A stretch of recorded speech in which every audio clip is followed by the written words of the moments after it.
Hello. Today we are talking to Christian Camarao. Christian Camarao is a composer and musician from New Bedford, Massachusetts.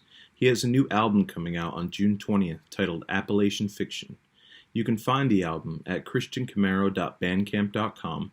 You can find him on Instagram at Christian Camarao Music Man, and you can find him on Twitter at BC County Christ. I hope you guys enjoy our conversation. Thanks for checking in. All right, welcome. Who are you? I am Christian Camarao. I am a composer, arranger, bird lover, local historian, and fan of amusement parks. Well, nice to see you, Christian. Thank you. Thanks for coming on. Why don't you tell us a little bit about your newest project? My newest record is called Appalachian Fiction. It is coming out June 20th. It's sort of a folk classical fusion record, and it's about West Virginia, cryptids, Mothman, Wendigos, and the end of the world. Fascinating, my kind of stuff. Now, New Bedford has a pretty rich history with folk music, doesn't it? It does, yeah. Can you tell me a little bit about it? Well, specifically, like we have people that are making music now, like Carl Simmons, that they're making like really inspiring out there, folk music. And right now, New Bedford has like a really nice old time and bluegrass music scene, which is really cool because I didn't expect anything like that to exist around here. But there's, I think the city's history of like being at one point the wealthiest city in the entire world, it's built like on, fishing and whaling, kind of lends itself to that sort of ecosystem. Yeah, and there's a deep history too with guys like Paul Clayton, who, obviously worked with Bob Dylan back in New York and all that kind of stuff. And I think you're right. There's something about this local environment that lends itself toward folk style music. I mean, creativity generally speaking, but specifically in that sort of vein. Yeah. Now, you said your record's called Appalachian Fiction? Yes. Why'd you pick Appalachia to write about? So when I was in high school, I would just kind of write records about places in the United States. I think I was really infatuated with like people like Sufjan Stevens, and I kind of wanted to pick up where he had left off. And specifically, I ended up focusing on West Virginia just because I read about this place called the Greenbrier Hotel, which is in Sulphur Springs, West Virginia. And it's like this really opulent, beautiful hotel that also had like a secret fallout shelter that was like supposed to house the members of Congress, like in case of like a thermonuclear attack on US soil during the 60s. And I thought the idea of like just this really beautiful, opulent hotel in the middle of nowhere housing something so sinister was really appealing. And West Virginia also has a history of like, labor unions and striking. And those are issues very near and dear to my heart. And, with my father's like, work is a huge part of his union. And there's just something so alluring about the folklore of the region. It just feels so untouched. It's weird. It's because it's like, so it's ancient, but then you realize a lot of it was developed within like a century of when we're speaking right now. So it felt like very fertile ground to sort of explore in song and in composing. That's one of the weird things about America, right? Where it feels so much has happened in such a little time, as far as after colonization is concerned, that it really gives you that illusion of deep, deep, deep history when in fact, like you said, it's actually not all that long ago. But then you Yeah. realize that our history is sitting right on top of the history of all these other people who we pushed out, which is truly, truly deep history. So it's like that old, superstition you hear everywhere, the indigenous burial ground haunting the history. Yeah. And I think I know what you mean, where that feeling kind of permeates, particularly from that like upper southern region. Yeah. Yeah, I mean, specifically, there's a song on the record about it's called the Wendigo song, and the Wendigo is it's a creature from Algonquin folklore that is like a curse placed upon cannibals, and the song is about um, a, a mining foreman who's angry with the workers that are unionizing and slowly devolves into a Wendigo, and that sort of that idea of a creature that feasts on human flesh and is constantly hungry and can never that hunger can never be satiated not only applies to like the workers that were trying to unionize back in like the early 1900s and in the late 1800s. I mean, it's just as relevant today of like capitalism being this insatiable monster that just can never be, that feasts on human flesh and suffering and like can't be satiated. So there were a lot of parallels that I was drawing from the region to the world outside. So, yeah, it's super unique. I mean, I've read a lot about the United.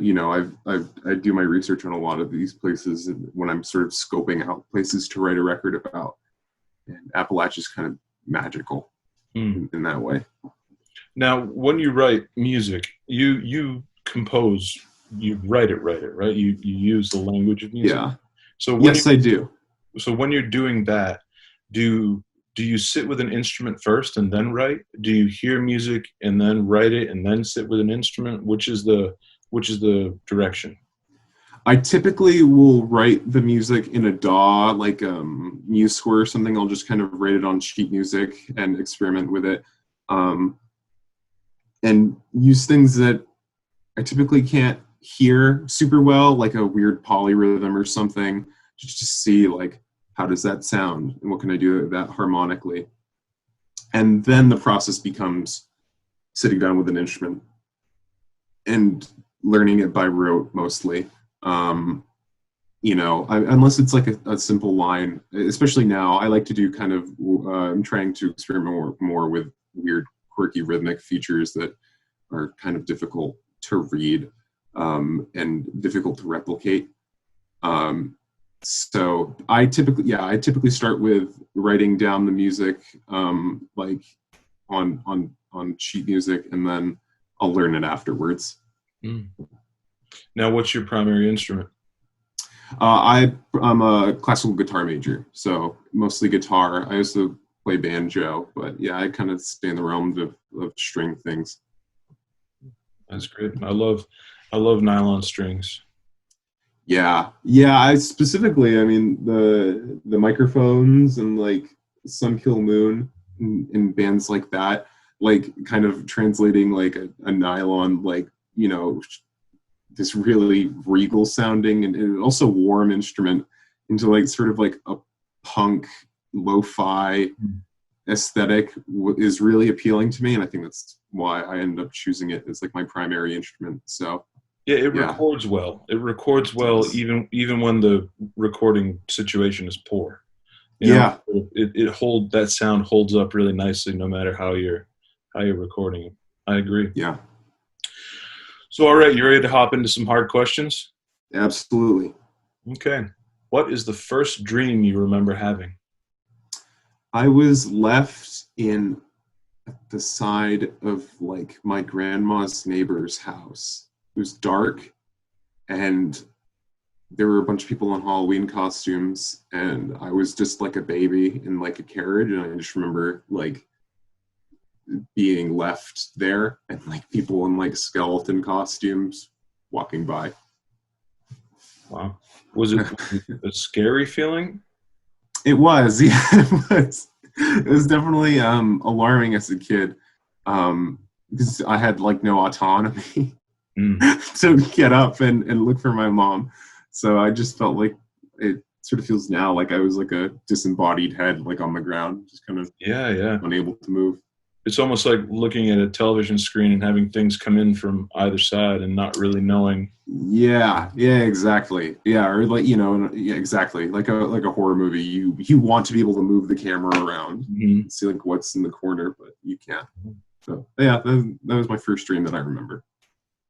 Now, is there a particular smell, a particular anything that brings you back to childhood?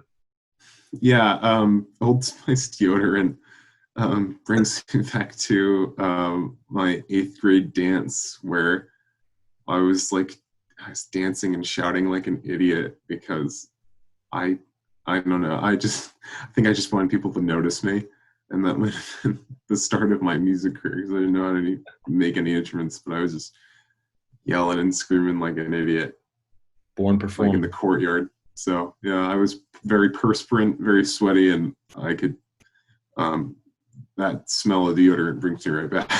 Do you still use Old Spice? I do. I don't use like the specific kind that I did when I was at that dance. I think it was like Fiji or something. It was like an offshoot, but um sometimes I'll just walk into Target and I'll be like, I did that, huh?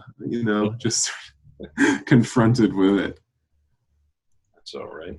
Now, do you prefer showers? Or do you prefer baths, or what's your preferred method of cleanliness? I used to have really bad back problems, so I would take baths almost like the way that like Darth Vader would hang out in like his bacta tank and just like float around disembodied limbs. It's like a healing thing. I mean, I haven't been able to break that habit, so I can't say that I endorse baths, but my vice I would say is a nice warm bath, and I'll just kind of scroll through Twitter with my phone in the Oh, bathtub. yeah. My wife Yeah. really loves baths. I find I feel too much like a lobster, or feel I can feel myself slowly becoming broth, and I prefer the shower personally. But I yeah, I back thing makes sense. yeah, it's definitely like not something I'm proud to admit. Like whenever I'm in the bath, I'm like I am a rolling piece of filth, just melting away in this tub, and but can't help it. I can't help the alert. Yeah. Now, we're using this technology to communicate, right? Because we're in the middle of this plague, and so it's got me thinking a lot about the technologies that I, at this point, would have a very difficult time living without. Hmm. Now, what's a technology that you find that you would have difficulty living without? And I should preface this saying I'm not just limiting it to the age of apps. I mean technology as in like my my iron is a form of technology. Yeah, what is a technology that you feel you would need in the apocalypse? probably a washing machine. Yeah, I mean, because it's when you think about it, it's this incredible invention that uh, takes like basically speeds up what would be a 3 or 4 day process of letting your clothes completely dry, a clothesline. Not that that's not doable, but I think for me, I'm like an incredibly like last minute person. I have a hard time, and the washing machine is almost this safety net that I couldn't really live without. Because like a stove, well, it's just a hot machine. Right. You know, I can just light something on fire. That's not that hard. Probably not. I don't know. I've never had to do it before. Have you heard the thing But about freezing your pants? I have no. So, apparently there's a movement. People don't like to wash their jeans, obviously, because if you wash your jeans, you took so long breaking them in, right?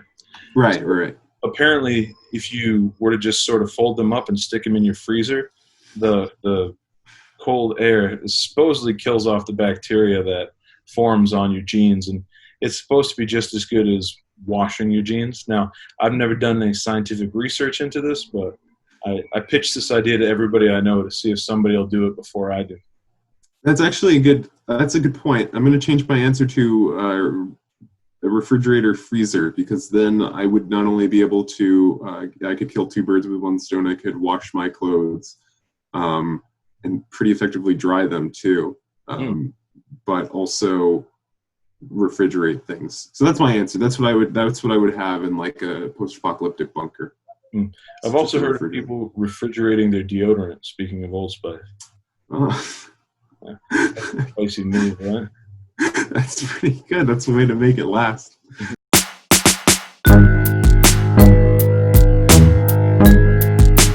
So, do you have any habits, good, bad, or otherwise? I bite my nails specifically on my left hand, which is a bad habit, especially with things, living in a plague.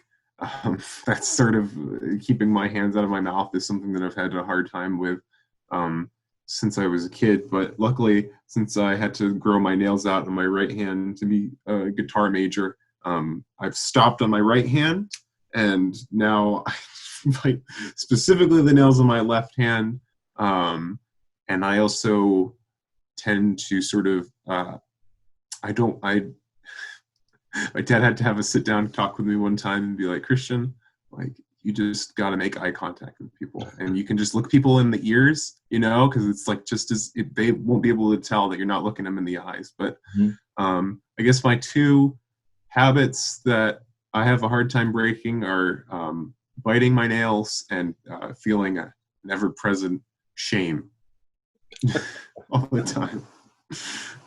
A trick with looking people in the eyes is staring at their nose. That's a good one.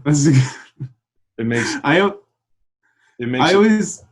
No, go ahead. Sorry. I was saying it makes it look like you're staring at their eyes, but in fact, you're just admiring their, nose. That's a good trick. I don't know. I always have this thing where I always feel like if people catch me looking at them, even if like I'm one-on-one in a conversation, they're like, what the hell is this guy looking at me for? It's a weirdo. You know what I mean? So that's my bad habit that I would like to change. It's that mirror we keep in our mind, right? We think about what other people are thinking about us. Yeah. Dangerous tool. Yeah. Now, do you believe that items have power? So, like, do you think an item has totemic power? An item itself has some sort of energy inside of it that alters the way you feel? Definitely. I don't know if it's like actually out there in the universe, but it's as real as like our thoughts are real. Mm-hmm. The momentums that we like keep from certain people, especially like if our opinions on that person have like soured, like you don't like looking at that thing, right? Or you eventually have to divorce yourself from the meaning that it once had. I feel like that's like a switch that's flipped. You know what I mean? Or there's like a quantifiable moment where it no longer has meaning, right? Like, so it's as real as we think it is, right? And I definitely think it's real. Like I definitely associate like power with certain objects. Like the guitar that I used for all my recordings was given to me, or was sort of lended to me by my guitar professor and instructor, and so I have very good memories with that, and that makes me want to write and record more music using it, just because it's like it was given to me in confidence. And then there are like instruments that I don't even touch because of bad memories. So yeah, I definitely think that they have power, whether or not it's real, or like in the there's like a reading that someone could use, right? Like it's projected and it's real because of that.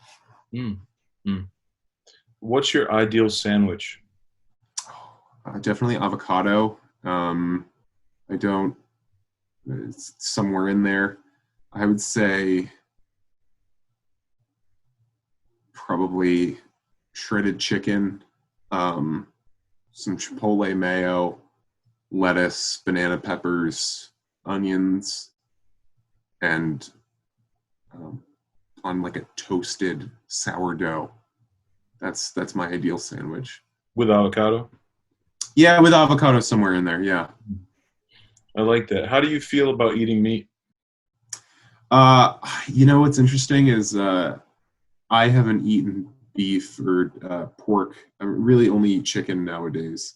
And my girlfriend is a vegetarian, and I had this discussion with her. I I guess I only eat animals where I feel like they would have a worthy death of being eaten by me, right? So if like I am to presume that I'm like the most opulent, beautiful creature in all of existence, then the noble salmon swimming upstream deserves to be, if it does get killed, what could be a better way to die than to be eaten by yours truly? So, so that's right. I guess that's how I live with myself. But in all honesty, I'm trying to slowly wean meat out of my life. Just because I'm not even necessarily a big fan of the taste. My dad got a Wisconsin Death Burger, and it was like 2 grilled cheese sandwiches, with a beef patty in the middle. And I took like 2 bites out of it, and I hadn't eaten beef in like 3 to 4 months. And I mean, I woke up with like, I took a 2-hour nap, and I woke up and my face was bloated and puffy. And I was like, this is a curse. This is my earthly punishment. So that's how I feel about meat. I feel like the animals that I've eaten will eventually, lock me in a barn and eat me in some very twisted Stephen King death. So, that's how I feel about that. They have a Christian burger. Yeah. And on that same train of food, do you have a death row meal? I would want a burrito. Yeah. I love Mexican food. I would want like the heartiest burrito with the most amount of sour cream and the most amount of black beans and brown rice that could conceivably be fit within like a hefty flour tortilla. And I would honestly just die from a food coma instead of like any lethal injection or electric chair. That would be my goal. That's a good way to sort of try to save the state some money, right? Say, don't waste the money to zap me. Just give me a burrito. Yeah. Don't pay like a guy to do it. You know what I mean? That's taxpayer money. Just shove food down my face and I'll be exactly. Okay. Just put me out to pasture. I'll take care of it. Don't even gotta worry about me. So I have 2 more questions for you. What's one thing that utterly disgusts you that is a physical object? Could be a fruit, could be a vegetable, could be anything. I'm not talking about somebody's habit. It's gross when people pick it. Right. I mean, just something you see and you have a revolted reaction to it every time. I would say fish. I would say sea creatures other that aren't mammals. So I'm talking, squid, sharks, just fish. I mean, it's embarrassing because I'm one of the first people in my family to not be a fisherman, right? My grandfather was a fisherman, on both sides. My dad was a fisherman. Like, they horrify me. They horrify me greatly. They bring me great displeasure to look at, and just this deep anger towards fish, to the point where, like, I think I could easily live a pescatarian lifestyle if I wasn't so, like, I think that salmon are really the only noble fish, and I brought that up earlier. But they have a life, and they live it, and they have a goal. But when I look at like a cod or something just swimming around aimlessly in the dark, I just just feel this great anger, and I want I feel I would eat them, but they disgust me so much that I can't bring myself to do it. So fish Yeah. is my answer. What is it about them? Is it their eyes? It's their yeah, that's a good one. I think it's the idea that um, they have like it. They're sort of in their own habitat, right? And if I was in the ocean, not only would I not be able to breathe, but they could just do really whatever they wanted to me. Mm. So it's this almost like a xenophobia towards fish, right? This lack of understanding of, you know, who they are, where they come from, and not just lack of understanding, but this rejection of all understanding of fish. That's that pushes me away from. Particularly the ones that are supposedly smart, you know, like Yeah, um, that they have some sort of intelligence that's just vastly different from our version of intelligence. And yeah, so it's like, even if it were as intelligent as us, it would be almost impossible to communicate with it because the whole notion of communicating is entirely different. You know, no, it's yeah, that sort of fear of aliens thing. I yeah, get what you mean, and I mean extraterrestrials. I don't mean, you know, yeah. just use it. It's a good disclaimer. Yeah, yeah. Which leads me to my last question, which is aliens, ghosts, or God? What's the most likely, and why? Oh, definitely aliens. The universe is bigger than we can understand, and it's growing bigger every single day.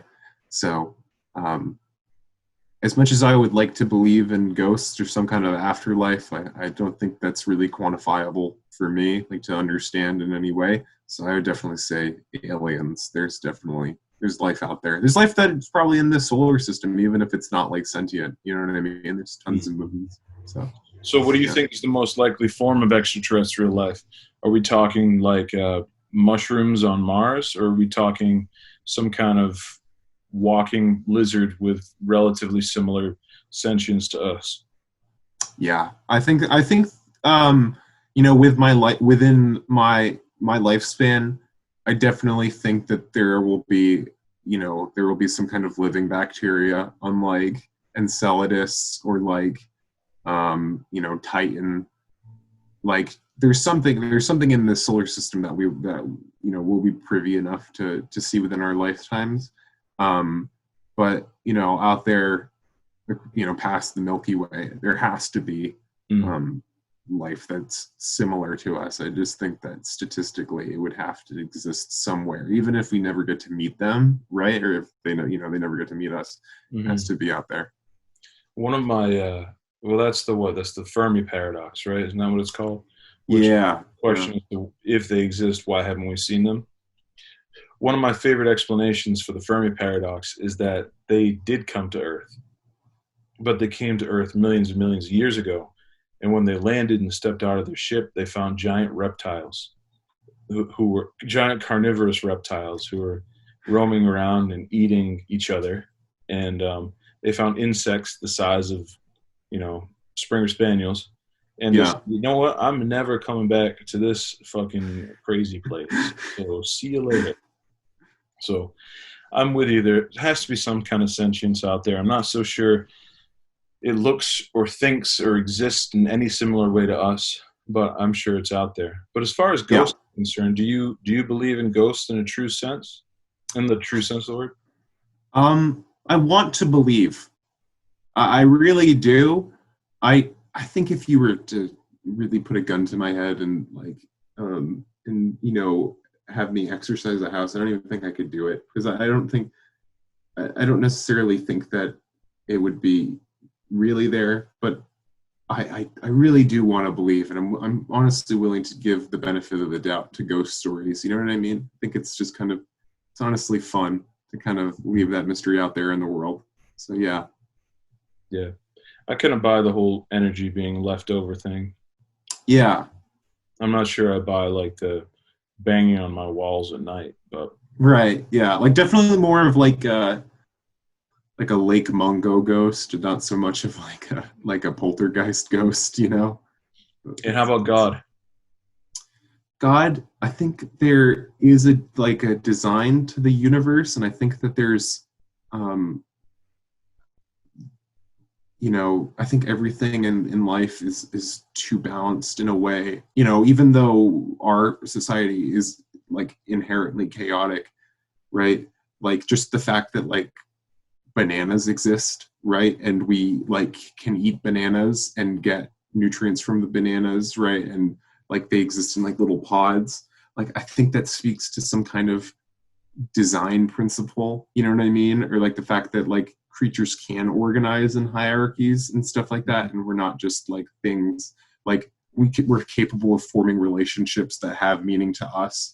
Um, I think that that denotes some kind of higher power. Um, and I don't know if that means that there's like a heaven or a hell, but I just think that, if there is a God, it's not really quantifiable, right? Like we wouldn't be able to understand it. We wouldn't be able to see it or parse it. And we'll probably never even get to meet it, but like that doesn't mean that it's not out there. Hmm. So I think if there is a God, I'd like to have a few words with him. right.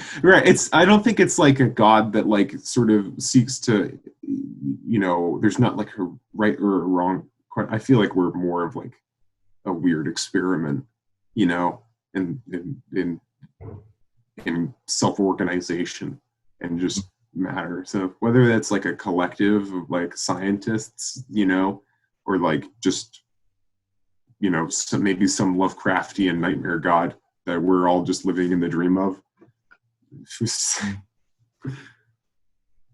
Sounds good to me. Yeah.